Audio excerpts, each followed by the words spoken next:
V soboto 12. marca je v viteški dvorani Bistriškega gradu potekala slovesna akademija ob občinskem prazniku.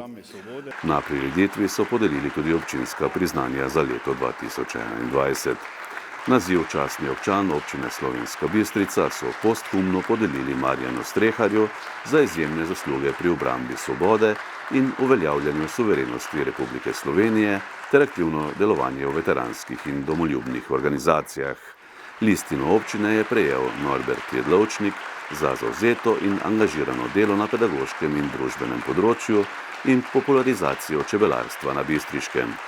Dobitniki priznanj občine Slovenska Bistrica pa so Delavsko-prosvetno društvo Svoboda Pragersko za kulturno dejavnost in vtkanost v zgodovino kraja ter občine, Marjan Babič za dolgoletno prizadevanje pri ohranjanju tehniške kulturne dediščine in Ivan Konrad Trajkovič za vrhunske dosežke na področju športa. Slavnostni govornik na akademiji je bil župan občine Slovenska Bistrica dr. Ivan Žagar. Kulturni program pa je izvedla glasbena šola Slovenska Bistrica.